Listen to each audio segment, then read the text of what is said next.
starting with Mary, the same question we've all answered. No, actually, I should start with Damilare. Let's start with Paystack. Yeah. If we met, and we already have, we're already meeting people from Paystack. I'm sure at least almost everyone here knows someone who has met someone from Paystack. But what's that thing that we are likely to find out if I was playing tennis with someone from here, or I met them on a queue, at the bank, in that sense, or somewhere, anywhere? Yeah? What exactly will I experience? I think what you experience from Paystack people is that they are genuinely kind. So that's one thing that stands out. So I've been a Paystack for over 3 years now. And that's like the first thing that came out strong to me. When you meet a Paystack person, they are just kind. They are like genuinely curious about what's up with you. Do you get me? I don't think you can stay here without, even if you're an introvert, because I am, eventually you find everybody just knows something about you, and that genuine curiosity is something that it spans across all departments. It's not like isolated. Everybody has it. So yeah, kindness is one thing that stands out. Does that kindness involve them giving me some money or something? Absolutely. Yes. You guys heard that, right? And I think, Oluremi, you're capturing that. Good. Nana is right beside you. Okay. Yeah, that's yeah. I'm rightly positioned. Exactly. Good. So Mary, what does that look like? I mean, we're going to go around and just answer that question that everyone has answered. What does that look like for FourthCanvas? I think for FourthCanvas, it would be courage, which is interesting because it's not part of our core values, right? But I would say it powers the core values, right? So from how we ask questions about projects, about people, on within processes, right? How we are genuinely, should I say brave?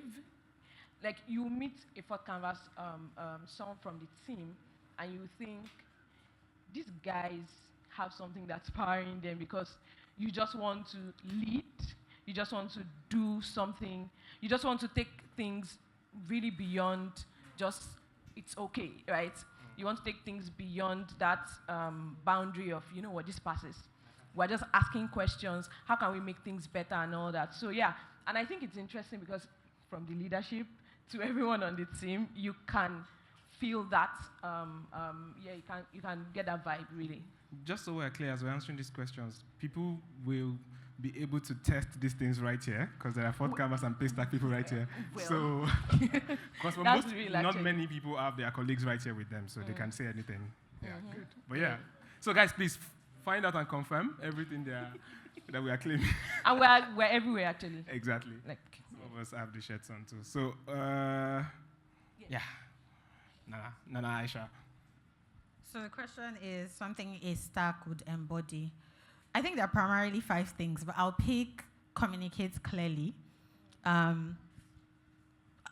don't think it's an exaggeration to say that most stacks tell you exactly what they think. It's by design. Even if you weren't like that when you joined, you learn the process. So when I say it's by design, even in terms of hiring, when we do the culture check, we're checking for these things, like how well is this person able to communicate. And it's not necessarily like in terms of articulation, it's also even random stuff like slides. How do you talk on Slack, for example?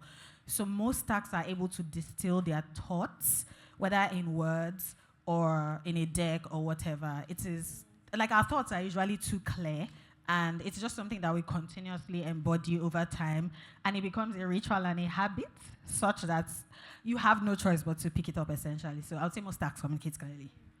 I see. So if I was on a some not-for-profit project with a stack that is completely outside work context, I would still experience something like 100%. that. Almost always. Nice. Talking about the word stack now, how did you guys announce when Damilare joined? Like, welcome to the latest stack. Just curious. I couldn't help it. Oluremi, what does that look like? So I think for me, I would say obsession. and I'd explain that it's not just for work, it's obsession with everything. One thing you would see about Four Citizens is that whatever it is they're passionate about, whatever it is they're looking to be great at, there's a level of obsession they give to it. They do not just, work is over, we are done with a project. There's someone on the team still looking at a project we're done with, looking for a way to make it better than what it is. It is also Wilfred trying to get into the movie industry, produce movies. He has never done it before, but he just picked an obsession on that, and he's been going on and on about it with nights of research. So yeah, if there's anything that I see for everyone at FourthCanvas, is the level of obsession at anything they are doing, anything entirely, anything you can think of. Full obsession, yeah. Well done for putting a target on Wilfred's back, by the way. Because now that we're dropping names. Nice. Thank you for sharing. Just to bring us some additional context to why are we here? Why does this matter right now? Businesses, startups in Nigeria, we've evolved from a time when it was enough to be a great business, to have a great product or to have a great service. The expectations have risen. There's the generational shift influencing that. There is the awareness. You could work somewhere before and you had no idea what was happening anywhere else. Social media has collapsed that completely, and it continues to. And so expectations are higher. So from employees, from the people who are already working with you, from the people you want to attract, and even to the customers you're trying to serve, everything matters more. So the stakes are higher. That's how we think about it. And culture is critical to everything, to people looking to build great businesses and great brands. So that's why we're here, just to add that context. We're trying to see that the role, understand culture, and then understand the role it plays in foregrounding great brands. Yeah. So are we good? Context, good. Let's have further understanding on what is culture. Let's start from there. Let's get practical with it, especially in terms of how it links with business objectives, the objectives of a business. Yeah. So the question is what culture is and how it links to business outcomes. I would say that culture, I guess it depends on how you define it, but primarily it's your operating principles. It's like the habits, the values, and the rituals that define your business or your brand or your company. And because it's these rituals and principles and values, it directly impacts business outcomes because that's what defines the quality of your work, for example, the processes that you use to get to whatever outcome the company wants to achieve. They are the tiny things and the processes and the habits that define the outcome for the company. And so I guess that is the connecting factor. And if you think about it in terms of, say, a project, your culture is how you get to the end result of the project. Are you doing, I'm making it up, are you doing like constant daily stand-ups to track execution, to track how you get there? That is a habit and that is a culture, and that defines the outcome of that project. So, yeah. That makes sense. What, you have a follow-up question? Okay, guys. I'm just going to put it all out there. So we did a prep session before this, and one of the guidelines we agreed with is that I will not say that makes sense. So I went, that makes sense. Then Fortune and I. Okay. I enjoyed that. That's. Oluremi, I'm sure you have something to add to that. Thank you, Victor. Sorry, what's the question again? Culture. What is it in practical terms? What does it matter for businesses? Outcomes. All right, so when I think of culture, I would say that culture first is the way we do things. This is how we do things here. This is how we live out things. But then culture is being drawn down from values. It is values that determines how people live and what they play out in their daily life. I would also say that culture is both an engine for a company and then a safety net. And I would explain that. when I say culture is an engine and a safety net, I would say that for your people, starting with sales, it is what determines how they speak to a client and get the client in. It is what determines how the project team manages that client within the project and ensure that that client is moved from a one-time client to a retainership. All of these things is an agreed way of behavior that must be consistent from start to the end. So for the business, for us, we may just think, oh, this is how we do things, but it's also what people meet when they interact with us. It is what your clients see when they interact with you. It is what your customers get to meet when they interact with you. So all of these things matter, that we are putting it in mind.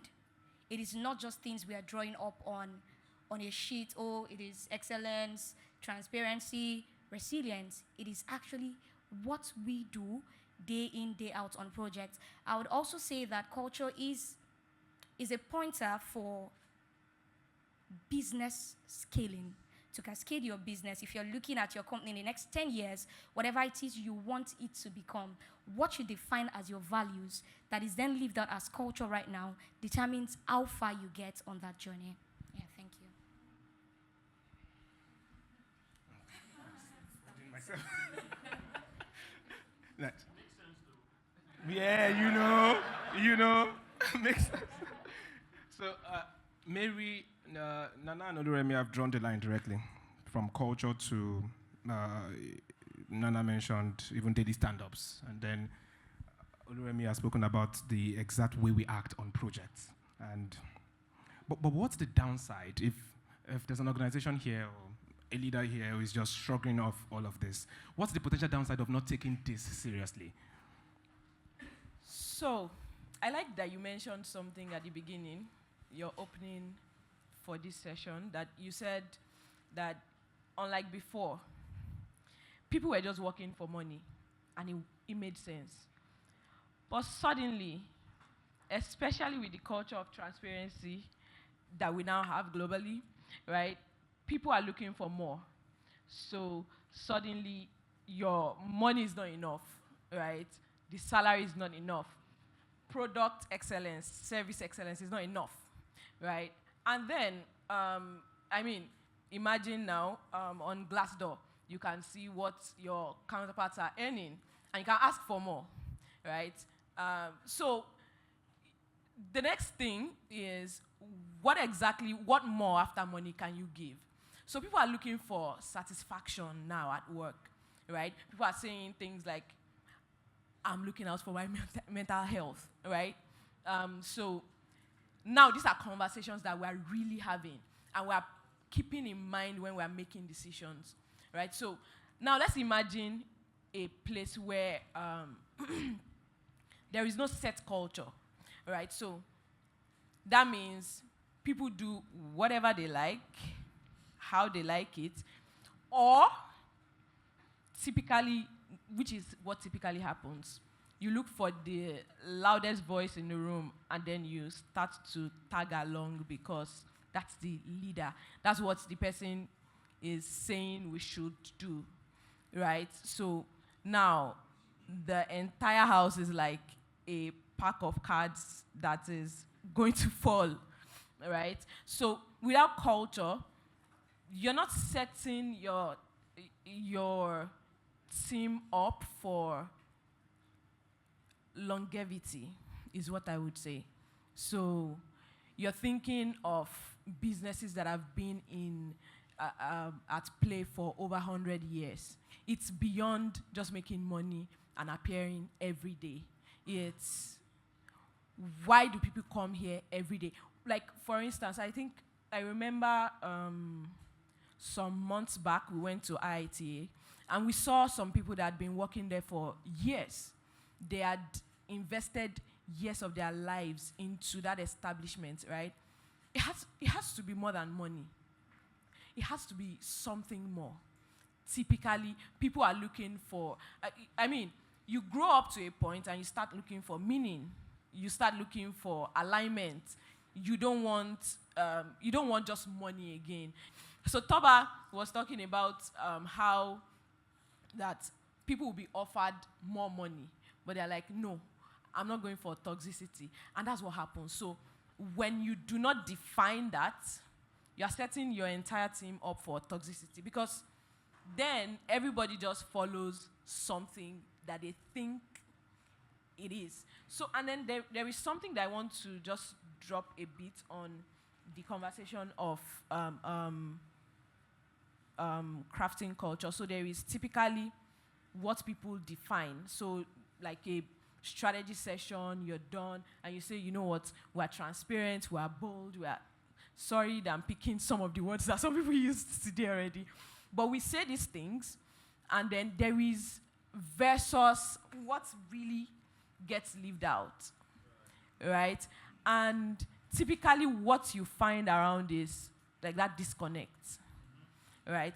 And when you have that disconnect, I promise you, it's only a matter of time.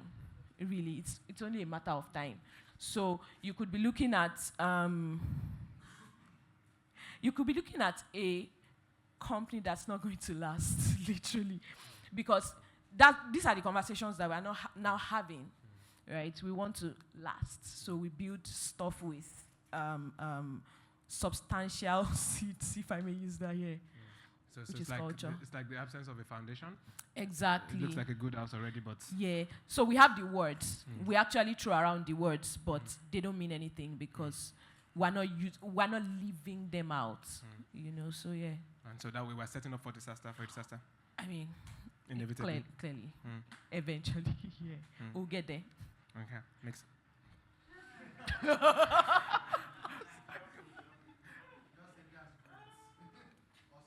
Awesome. Oluremi. Can you guys hear me at the back? Okay. Kiton, you be my... So if you can hear me, then everybody can. Oluremi, what's one story that illustrates what culture looks like at your company? I don't know where you work. Fourth what? Yeah. So I think I shared earlier that culture is our core values being lived out in practicality. At FourthCanvas, we have 3 core values: lead, stretch, and care. One story that I've seen, I think we had a project at a time this year, and Victor Fatanmi, that does not know me right here, or does not know where I work, he had checked the project, everything the team had done. He was on that project with them. He was a project director, and he had approved everything that was done. He was like, "Oh, this is good to go. This is perfect." He had added his own touches to it, and he was ready to fly. And then someone from the team comes back the next day and goes, "I'm sorry, I know you've approved this, but I don't think it is good enough." And Victor is like, you know what it means to tell your CEO that what he thinks is good is not good enough, because they went back home, decided to obsess over something that was practically done. And then Victor is there like, okay, let's see. These guys took time to work on that project again. They stretched it from where they had stopped, and they did something so amazingly beautiful with it. And for me, that is them first taking ownership, because leading is ownership. It is you looking at who is your lead and saying that I also own a stake in this. If this goes out, this is not my best work. It looks good, it is acceptable, but there is something I can do better than this. It is also stretching beyond what is expected from you. Again, this has been approved. You've been commended for a job well done. You going ahead to continue working on something that you've gotten commended for is you stretching beyond what is expected. And then it is care for the tiny details. It is care for the work. It is care for your own, I do not want to say expertise, for the quality of work that you give out. It is care for your talent, for that which you're doing at FourthCanvas. And I think for me, that's a story that I have seen replicated. I think someone did it and everybody in the company felt like they could keep doing it. We've had that story repeated a number of times this year. And for me, I think that is really, really beautiful, having people on your team that are doing things beyond what you would expect of them without you asking. Thank you. Nana, what would be like a parallel story, looking at the values that you spoke of earlier of Paystack? What one story you can give us? This question is a bit hard for me because there's no one story. There's just like pockets of tiny stories that's kind of, I guess, linked to the same thing. I'll pick practicing kindness. And I know that sometimes people roll their eyes when stacks say stuff like stacks are kind, but it's facts. It's in the very random things. So I'm thinking of an example. It's that something breaks at 1 a.m. and your colleague who has no reason to stay up with you at 1 a.m. Stays up with you. So, I mean, let me think of an actual example that's happened with me where I think there was something that we had to communicate very late in the night, and I just rang my friend. Okay, I don't think he's here. I rang Idoko. He's the head of legal and regulatory. He literally has no reason to help me, and he stayed up with me for like 3 hours in the night to figure it out. And it's stuff like, I feel like something is broken in my workflow, and I call Shola, and I say, Shola, can I rant to you for 30 minutes? And it's like, yeah, sure. Let's chat. It's stuff like someone is driving their colleague to the airport when they have no reason to, or Steve wants to plan his birthday party and he calls Barakat, and Barakat is like, yeah, let's fucking go. Oh shit, I said I was going to swear. Sorry. So it's like random examples of people genuinely going out of their way to do things for you when they have no reason to. When I first joined Paystack, it's something that I had asked my colleague Mohini. I was like, why the hell is everybody so nice? Like, I genuinely thought that it was some kind of test. I was like, I don't know what's going on here, but they're just like random examples of people being kind to you and going above and beyond when they have no reason to. People will genuinely, like what Stack was saying about getting money is not a lie. Like, Stacks have sent me money for no reason. I texted Seth, she's our head of new business, I think last week. I was like, Seth, I'm sad, send me money. And she sent me money. I was like, oh, okay, so I can do this. Like, genuinely, people just do stuff for you. And it is something that trickles down, not just in terms of work, but also personally. Stacks are kind, and it's facts. Still keep the mic. Olumide, please, let me send my account number to Stack and Nana. But still with you. Okay. You're head of brand storytelling. Stack is senior brand designer, and oftentimes the word culture sits with the HR department, and then the brand sits with the marketing department or the brand, depending on how it's set up. What, if there is, what's the link between culture and the brand? Oh yeah, so I think of culture as the operating system or the operating principles of a company. So these are the habits and the values and the behavior that a company embodies to get to whatever their goal is.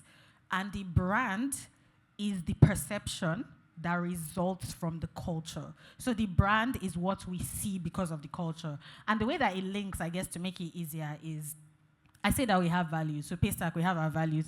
We have choose transparency, insist on high standards.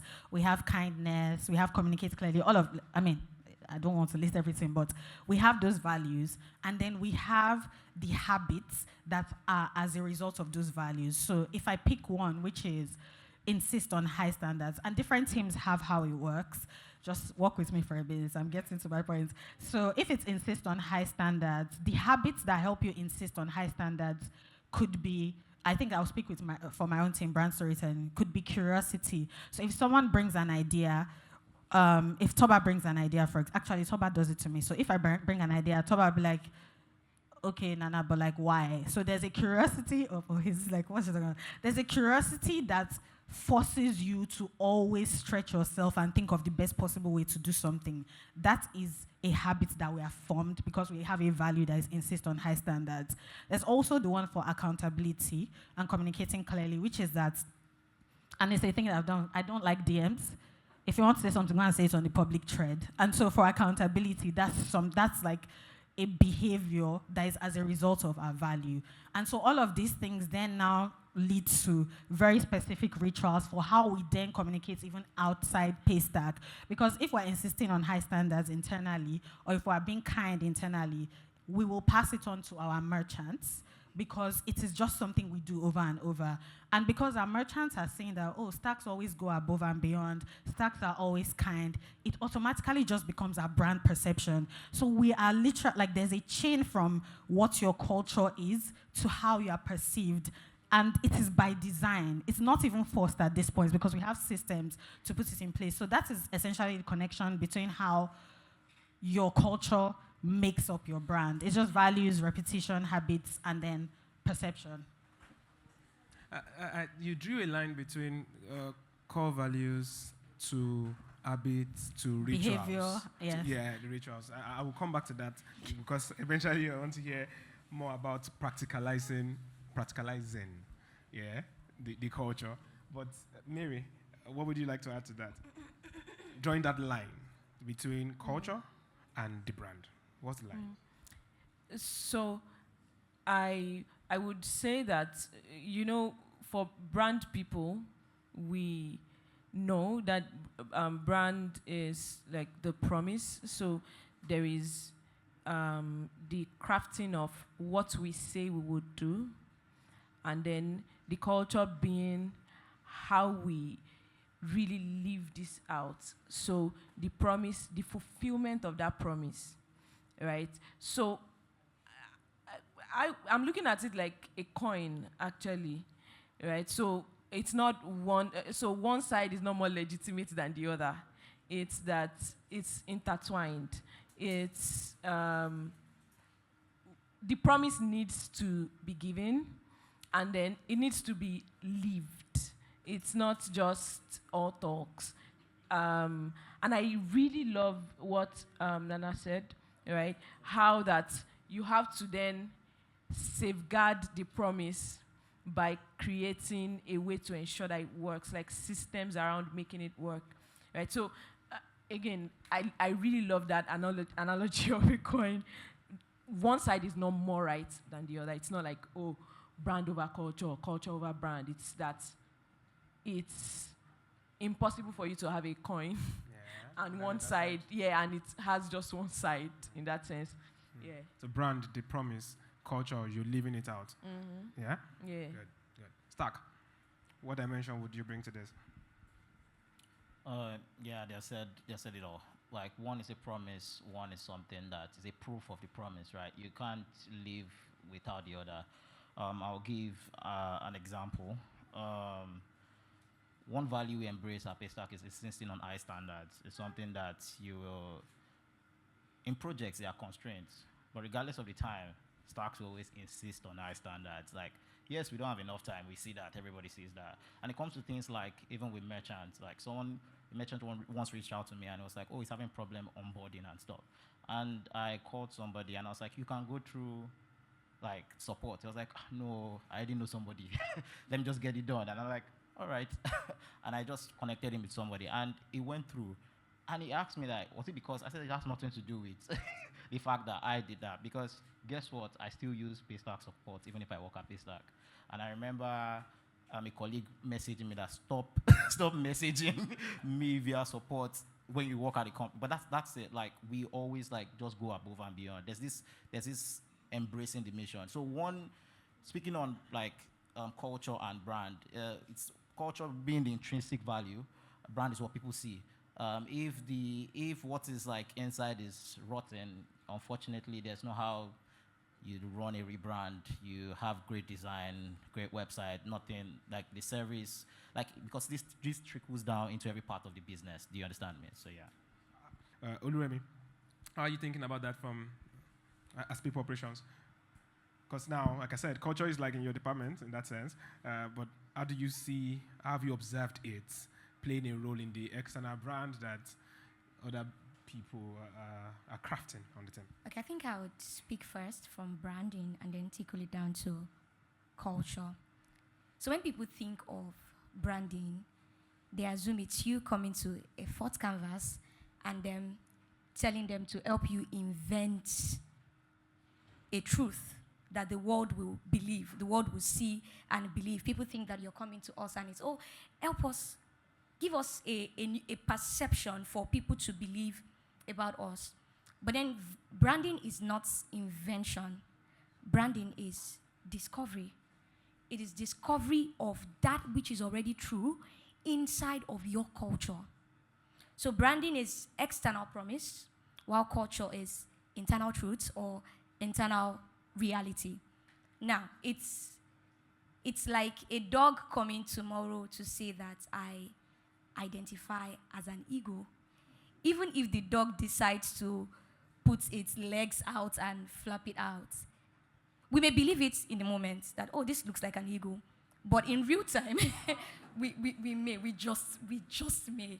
In real time, we'll find out that this dog is actually not an ego. I've seen companies where the brand is saying something about themselves in public, and the employee is just right there doing.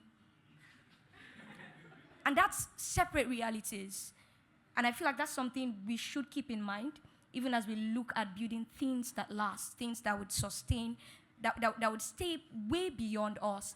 Our internal truth is what gives credence to our external promise. Whatever it is you're promising, whatever it is you're aspiring to be as a company, it starts first from where you are right now inside of that company. And then branding is not a mask that you put on. If you put it on as a mask, your culture will let that mask slip off with time. That's good. That's good. Thank you. For founders here, or for people who want to go back tomorrow morning and make a case for their founders to say, we need to look at this culture thing again, which I'm hoping that you all are planning to go have that conversation. I know it's almost looking obvious already, the benefits of paying attention to all of this, but what is, starting from you, Oluremi, what's one instance in which this culture, the culture you've described for us at FourthCanvas, what's one instance in which it had trickled down to direct business value? I think I love this question so much. It's a direct link to what I had shared earlier. As an example, we had seen, we had a project, but this time around, it had been approved by the client. Mary is director, client satisfaction. So when we're on a project, we have the client satisfaction team reaching out in between projects from the beginning to the end to ensure that we're not just working and the client is taking it. It is that, are they really satisfied with what they are getting? Is this the promise they expected? And so she had confirmed on her end that this client is very, very satisfied. The team was satisfied. Clients had gone ahead with that project. I think they had launched. And a few days after launch, the team came back and they were like, they thought something about the project. It did not, clients has launched, they've launched their brand. They are good with whatever and they were so clear that they loved that so much. But then the team went on for about 3 weeks. This is a project that took about 3 months, from brand strategy to design, visuals, and all of that. And then the team is saying that they want to go back to start working. And for 3 weeks, we had people not sleeping. We're begging them, can you please stop? You know what it means for you to start begging your employees to not work. But they were adamant that they had seen something new and they wanted to stretch. When we were done, I remembered so clearly that we got on a call with the client and we presented. The client was too stunned to speak. In fact, I think I'd made a joke that I think this client thinks we'll bill them again for the extra work. They were too impressed and practically stunned. And it didn't end there.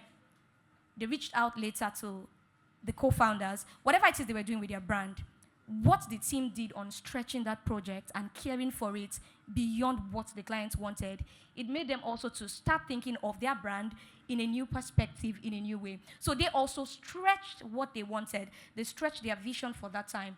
I remember them calling Victor and asking for FourthCanvas to come on board as co-owner to their brand. Not just as partners, as co-owners to their brand.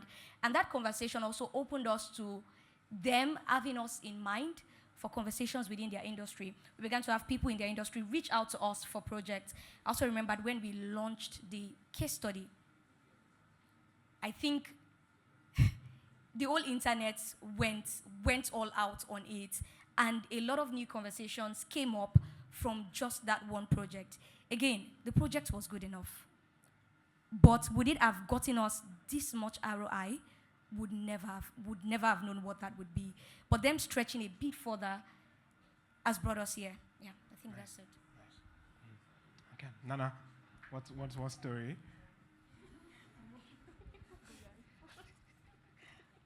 How culture has helped with just ROI, like for our merchants, right?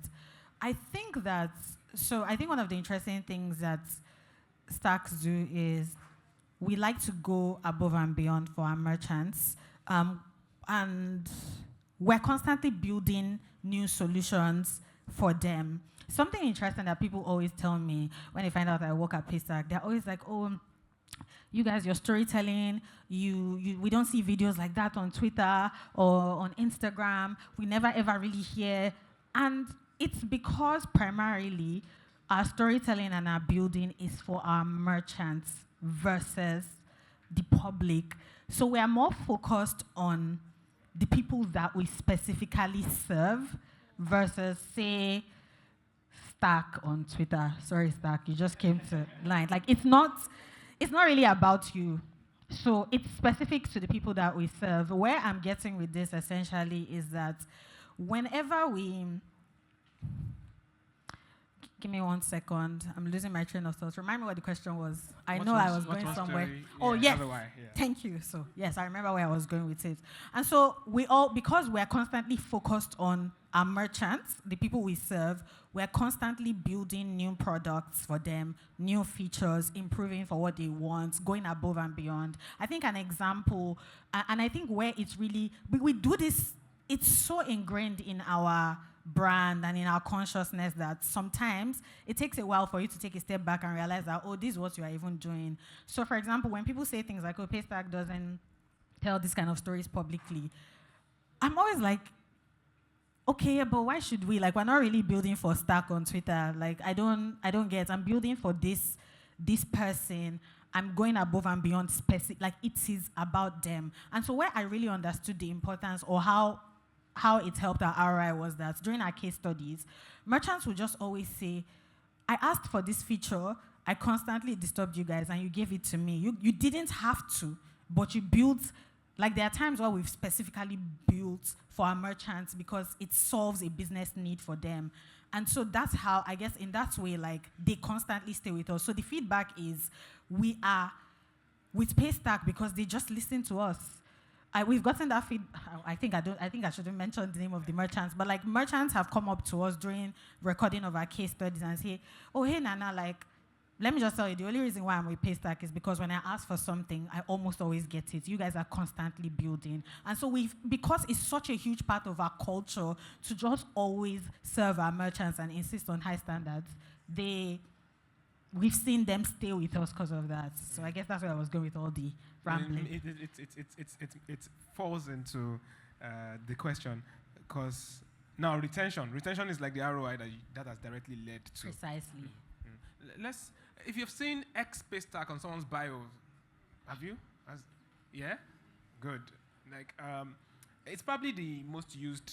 There are many other great companies in the ecosystem where you see X this, X that. But and then sometimes when these founders go to build a new startup or they raise, the story would say former Paystack, and let's talk about that. How do you companies even struggle to get employees to like their posts on social media to start with, let alone retweet, let alone put it on their bio or say, I've left, but I was there. How do companies, we're all from different organizations here. How do you get it? We don't actively plan for it. And even this question, when I saw it, low-key, I was struggling because I had to really think about it like for us, it's normal, it's every day. I'm not even capping, like it's not, oh, she's trying to make Paystack look cool. Like, it's just a huge part of our culture where early on, we get people to buy into our values. And it's not hard to buy into a value of kindness. I mean, it's very straightforward. It's not hard to buy into a value of transparency, which is one of our values.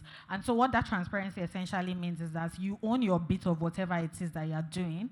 When you fuck up, you own your fuck up. But nobody is even shouting at you for messing up. People are just helping you move on quickly. So when you work in a place like that where your mistakes, like people help you solve If something breaks, people just kind of laugh with you and help you fix it. People are kind to you. People are helping you be a better version of yourself. It's very hard to be a superstar at Paystack. And what I mean is, everybody's amazing. So if you come into Paystack with, oh, I'm dope, I'm this, I can assure you there are 5 other people that are equally as good. And so it forces you to be better. And so when you are in such an environment, it is very easy for you to be an ambassador when you are still in the company and outside. I surprised myself when I turned 1 year at Paystack. I made this, I'm super judgy for people that come to do Aspire to Perspire on LinkedIn. I'm just always rolling my eyes. But I became that person. I just found myself writing about how awesome Paystack is because I could not believe the culture that I walked into. I was just like, oh shit, I need to tell people about this. This is dope. And so you just find yourself in a really shocking environment that is surprising for Nigeria. And you just want to talk about it. You just want to be an ambassador. I can't imagine calling my CEO in the middle of the night to rant. As how? It's just such a fantastic experience that you want to embody it. You want to talk about it. Not saying there aren't challenges, but the positives greatly outweigh like whatever negative it is. I hope that answered your question, but yeah. I think it does. Thank you. Thank you. Surprising for Nigeria. It is. It is. Yeah. That's exactly what we're looking to change, and we're hoping we can inspire some change right from this conversation. Stack, I'm hoping we can inspire some change right from this conversation. As people are listening, what do you want to add for us in terms of how can we have better cultures that can help transform employees to ambassadors, which is just one of the many, impacts of that. I think the first thing that comes to mind. Because founders will like that, right? They're not ready to do the work sometimes, but they will like that. Yeah, I think the first thing that comes to mind is being intentional. So I've worked in a couple of places, and working at Paystack is different.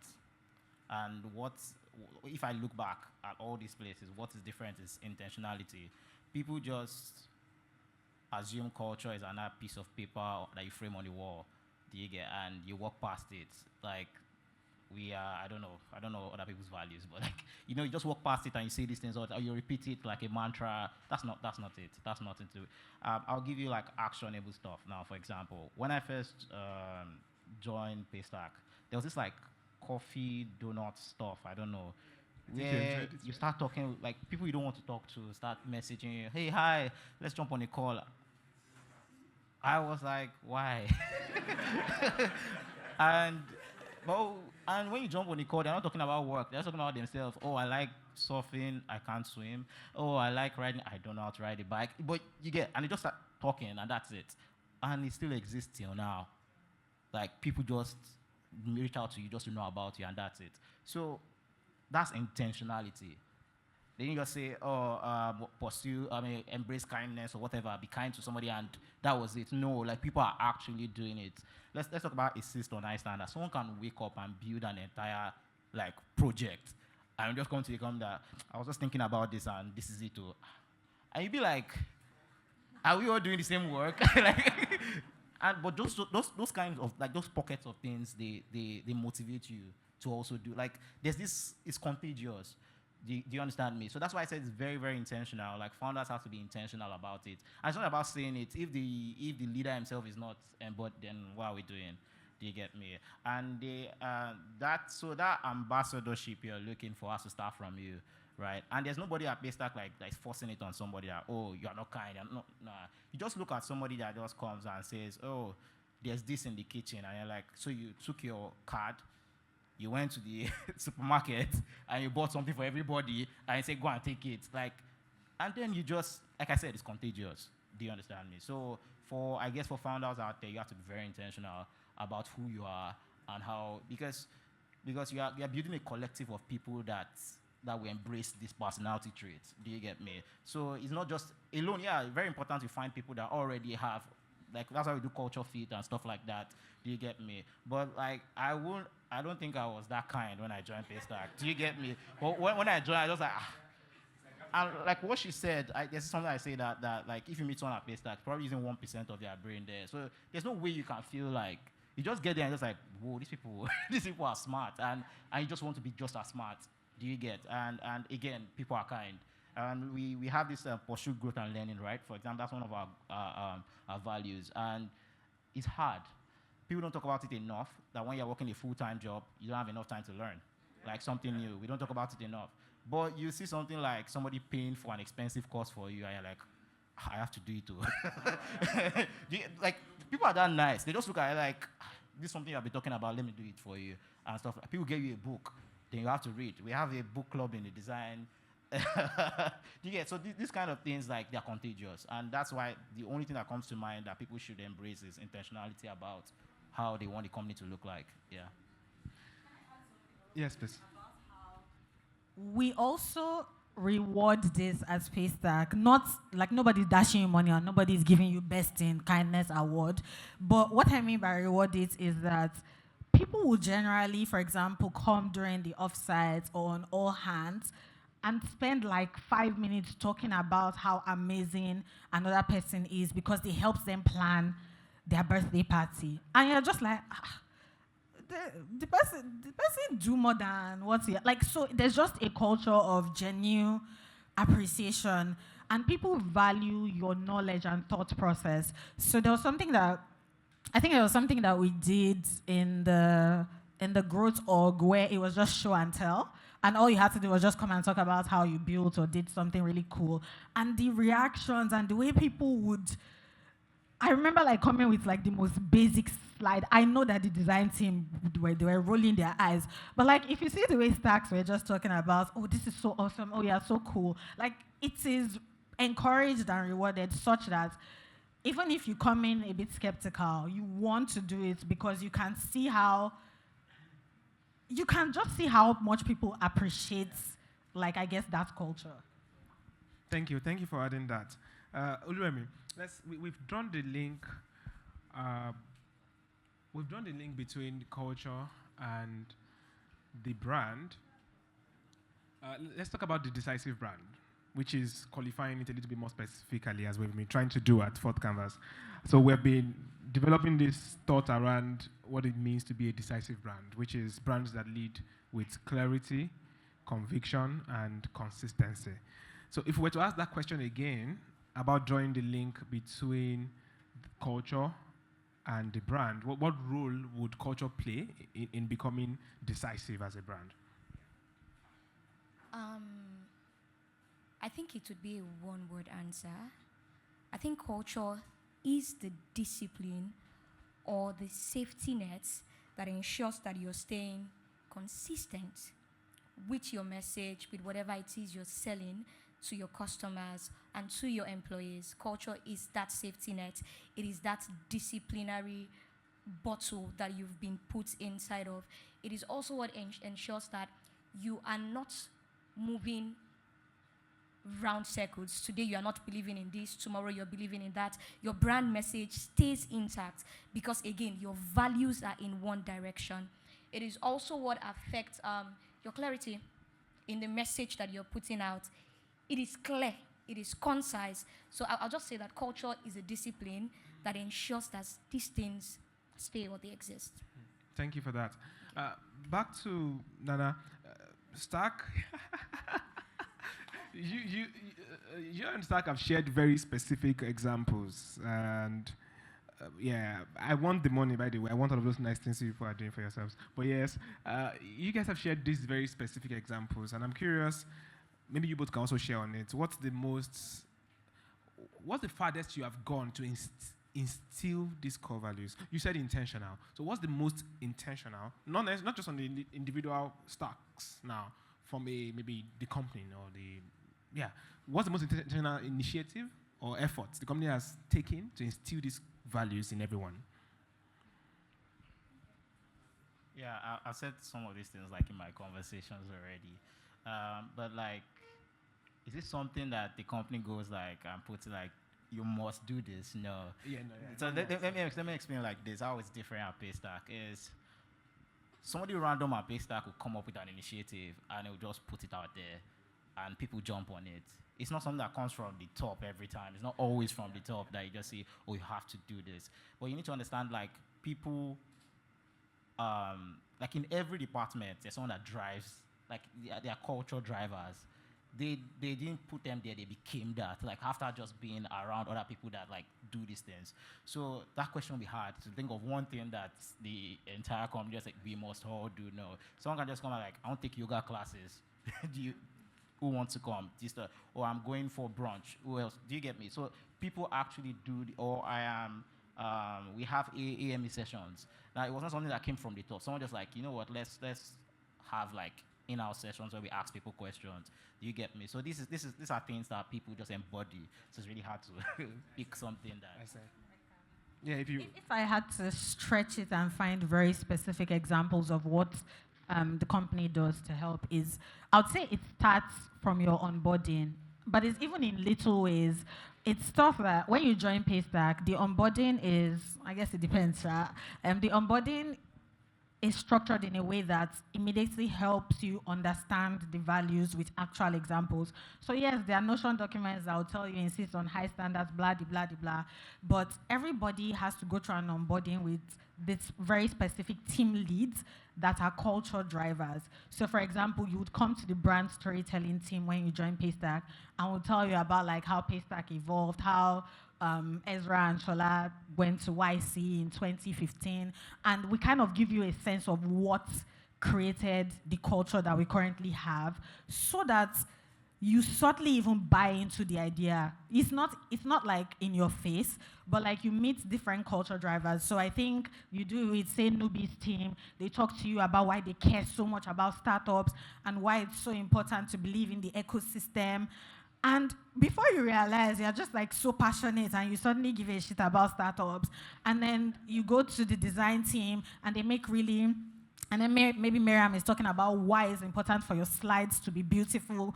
And you previously didn't care, but because of that onboarding on just how beautiful slides are, or how obsessed Miriam is about like the office space and the frames. When I first joined Paystack, I don't remember if it was Stack or Miriam or Sheto on the design team, but they were obsessing about frames.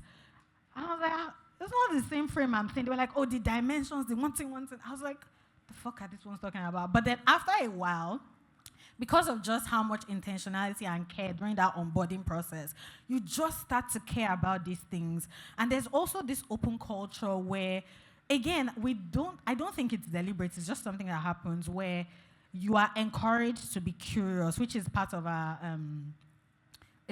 values. What's the framing for it? Transparency, where during all hands, I think, was it 2 weeks ago, Shola during all hands just said, what's something someone has always wanted to ask but has been afraid to ask? And people just started asking questions. Sometimes you would go off. There's been examples of people just going off at like leadership, and you think, hey, God, does this person have a job? But like they actively encourage you to ask very difficult questions, and they don't shy away from answering. So these are just like subtle ways that culture is like, you just become, next thing you are just confident to stand up and ask questions. Talk about during our conversations, sorry, Toba, you're right in my front. I would say something, and Toba would be like, okay, yeah, but like, why? No, I don't agree. Like, we just have this subtle thing that trickles down from above, where it's like, it's okay to ask difficult questions. I mean, as long as you ask thoughtfully, so we're not fighting, but like, it's okay to probe, and then it trickles down from management, from your onboarding, and next thing you know, you're just like, oh, okay, well, it's part of the culture.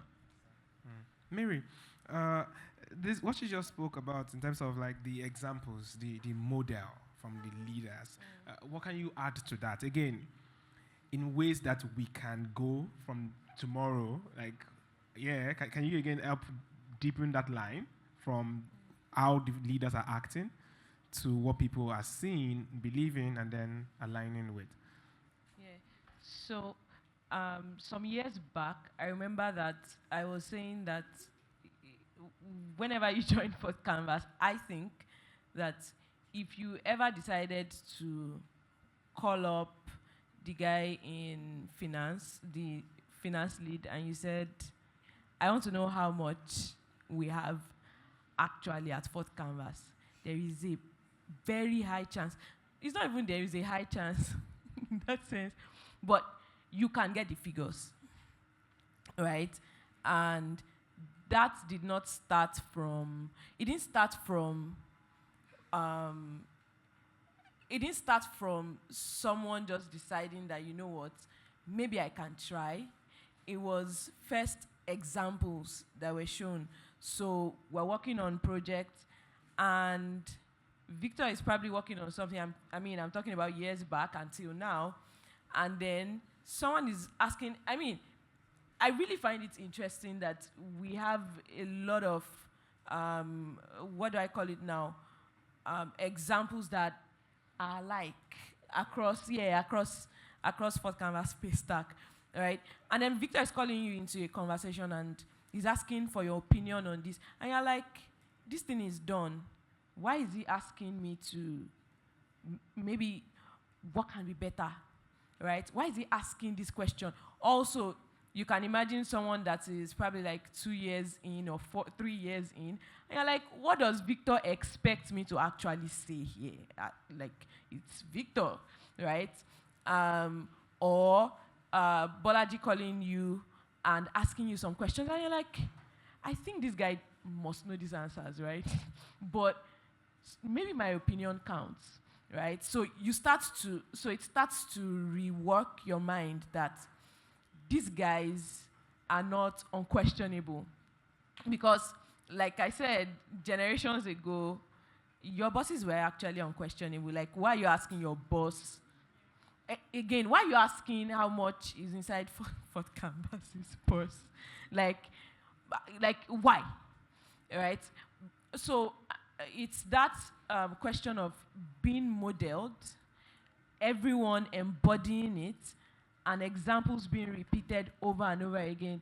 And so there is also this thing about conscious culture conversations, right? Which we've always had at FourthCanvas, right? But we even decided to take it more seriously, more recently, because we saw that when you communicate these things often, like over and over again, it sticks. It means more. So, of course, so there is the communication and there is the living out. So, if you ever have that disconnect between someone keeps talking about this thing over and over again, and then suddenly their actions are not in alignment with that, then you start to, there's just that disconnect. Like, it's unbelievable. So what we are trying to do is to ensure that what we are saying is believable because we have actions to, exactly, right? So, so let's say you wanted to change the scenario where you work or as a business. It's first the leadership, what you model, then what you ensure that we talk about intentionally. Like, you really, it's serious, actually, it's very serious. You have conversations on it. So, we typically have these conversations every single week. In fact, we enter the week with having this conversation. So, at the beginning of the week, we're talking about what is making the business run, the flywheels is what we call it. And at the end of that, we drop business and we start to talk with ourselves. We're talking about the core values, right? And then we're asking ourselves, so last week, who embodied this culture the most? Who inspired you the most on this core value, on lead? Who inspired you? And it could be as simple as a micro decision that was made and then that inspired you and all of that, right? So it's that conversation, or it's intentionally allowing yourselves to talk more about these things, fostering that atmosphere where people think that, you know what, it's not just somewhere, like she said, it's not just in Notion documents and just there, but we bring it up often, we review it again. Once in a while, you make it clearer. So you give examples. You are sharing details like, okay, you know what? On this, you led well. On this, you cared. It could be as simple as you cared about this person on a personal note. Again, I also think that this conversation is so powerful because when you look at sorry, give me a second. Yeah. So I think that it's so important that we're having this conversation because it's not just about getting the word out there. It's actually about the actions following it up, right? It's the actions backing up what we are saying. It's realer that way, if I may use that, right? You don't want to just have the nice words. You don't want to just have it explained. You want to be found actually living it out. So it's almost as if everyone is watching out, in quotes, to ensure that we're living it out. But they are not watching out for it in that sense. They are just getting inspired by that. And there is another side to this, which is that people can have great culture at work, which is something that, I mean, it was so inspiring. I think it was Fortune that said that on one of our sessions internally, where he said that, so you should not lead, care, and stretch within the team and for your clients and all of that. But then, as a person, you are not doing that. Then the disparity starts to, it shows distorts, there's a disconnect. It distorts your reality. So exactly who are you, right? It's not just for the niceties. Actually, for lead, care, and stretch, I think it's so powerful because you can, like, if you decided to stay with lead, care, and stretch as a human, I think you'll be a cool person.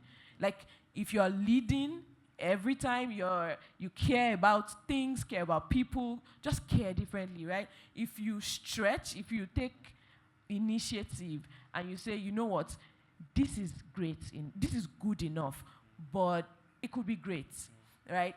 If you did that as a person, you'll be better, right? So it can't just be something you're doing at work. Exactly.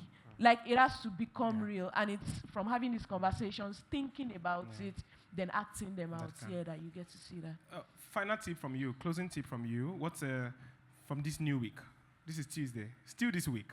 What can founders, heads of departments here, people operations, what's one small thing, briefly, that they can start to do better this week in the line of everything that we've been speaking about? So, closing thoughts. It would be to take a stand, a clear stand for something. And it could be, so you could have your set of values already, right? But you could compress it maybe into one thing, but take one stand at least and follow through on it. Talk about it over and over again till it sticks, right? And leave it out. So there is that. So you have your great business strategy, great leadership, great people, but you want to build something that lasts. So that's how you do it. You speak about it. You take a stand, which is why I love that conversation about decisive brands, right? Because you are ensuring that you kind of have like a filter for every action, every decision. Yeah, exactly. So take a stand. Are we taking notes? Is this making sense for us? Okay. Or is it a waste of our time? Oluremi, closing thoughts, especially something I would like you to add to in your closing thoughts. Every single company here has a list of core values. How can we turn this from words to action? If there's a tip in your closing thoughts for us, again. Yeah. I think I would start from where Mary stopped, where she talked about the leadership at FourthCanvas. Because the thing is, we have lead, stretch, care as our core values. And lead is first leading the people on your team, but it is also leading yourself. How do you force somebody to lead themselves? That's such a heavy conversation. But then you see it in care also, you see it with the leadership. It is not just how they lead the company. It is not how they lead everyone on the employee board to do things. It is also how they lead themselves individually to get things done. It is also how they care for the company and the people more than themselves. I'm going to give an example, and then I would move to the more serious stuff. At FourthCanvas, we make this joke. All in 2 minutes, right? Yes. We make this joke that especially Victor has no ego whatsoever. Because I'm moderating here, can we not tell a story about me? Yes, and that's the same thing for every of the directors. I can literally walk up to them and they say, oh, this is it. And I'm saying, no, this is not it. And you know, when people try to argue against you, this is not it, it is because they have something to lose in the process. It is that, oh, I am the boss here. They just cannot let go of that identity. But I think for them, the care for what this means for the company is more than the care for how it makes them look when they are disagreeing. So now to the more serious stuff. How do we ensure that beyond the conversations, beyond the modeling every day, every week we come on board to our all stands, and it is everybody on the team, name one person you worked with last week that modeled lead. What exactly did they do? How did they do it? And conversations come up that go beyond what we defined as lead, stretch, and care. Because people are not living it out and they are seeing it work. But one thing we did with systems from people operations is that we began to have a strategic approach to how we operate for our talents. What are we rewarding? We looked at the company where FourthCanvas is 10 in November, by the way. And then we're looking at the next 10 years. You will not clap for us. Please clap. We're looking at the next 10 years. And like Mary said, we were trying to take a stand. What is the one thing that matters for us the most for the next 10 years? How do we get there? What are the things that we are seeing right now that will not take us there? And then we looked at the team. When it comes to creativity, innovation, magic, I believe so strongly that FourthCanvas has one of the best talents out of Africa in this regard. But then we began to look beyond talent, beyond your creativity, beyond your innovation. What do people that get to where we are heading to, what do they have that we do not currently have? How can we reward this and then systemize excellence in a way that everyone is working towards that? So we went back to our evaluation system. We do that appraisals quarterly, and then at the end of the year, we went back to that. We collapsed that system, and we spent a couple of months to build something new from scratch. And the idea is this: if we are headed where we truly say we are headed, what matters to us the most now has to change. FourthCanvas is filled with talented people. It is filled with magic. Sometimes we call ourselves crackheads, for lack of better words. But that's in-house joke here. But then what do we want the most? It is timeliness. And that's one thing that is lacking in our climb. It is timeliness. It is efficiency. It is the way we communicate. It is the documentation, the attention to the tiny details. So what we did for evaluation was we made a system where the scores for these things that we've determined matter the most for us, for our future, they are way higher than your talent. So let's say on a weighting score of 100, your talent has 10. And then there's 90 for the things that matter that we think that people in Nigeria or most companies in Nigeria do not currently have. What that means is that we're setting up everyone in the company to grow. And what we've done over time also is to consult with some of our clients and help them look at their systems. What is working? Where are you headed? How can we help you build a strategy that helps your people to stay with these values and then help you achieve or get to where you're going to? Thank you. So keep a view on where you're headed and what you're lacking, and then reward based on that. Closing thoughts, Stark. Under 2 minutes. Yes. I guess culture is everything. Culture is what keeps you in the company, I mean. Yeah, it plays it's so large that people like underestimate it. Like many of us here, we have stories of how we came in 1 month, 2 months, we want to get out of there, right? But I think individually beyond like culture at work, there's also like your personality or your culture as a person. And because what you're looking for, people are also looking for it. I don't know if you get me. You're looking for a place that they're kind, they're transparent, and you are none of those things. Do you get me? I didn't make it here. Yeah, or you yourself, you don't pursue growth and learning. Do you get? You're not somebody that can embrace a mission. Like you have worked like 8 places in 2 months. Do you get me? But yeah, like basically, like what you're looking for, be that person. That's all. Like individually, yeah. Be like, that person. Yeah. I love that. By the way, 8 places in 2 months means 1 week per place. That's crazy. That's wild. The nature of nightmare. Closing thoughts. That's what I was going to say, but mine was more, no, genuinely, mine was more for, I guess, leaders and team leads and founders. It's to embody what they preach, because we can only become what we see. So if Paystack is saying choose transparency, all of these things, but Shola, who is the CEO, doesn't embody these things, then there's no way out. Honestly, I genuinely would not be motivated. But so I would say for people in management, managers, leadership positions, practice what you preach, because that's what people would copy what they see. Like that's what happens when you get into Paystack, because everyone is doing things a certain way. It's just a very fantastic culture. I would be motivated to even be a better person if I enter Paystack as a dickhead. By the time I see everybody just different, I would want to be better. So yeah, practice what you preach. Thank you so much. Please, a round of applause for all of our speakers. Is that? Let me do like a Nigerian. Let me do like a Nigerian pastor. Let your applause reflect how much you have learned from this. Thank you so much. Thank you so much. Thank you so much. So my final thought is that, Toba, you can have the mic. A round of applause one more time. All right.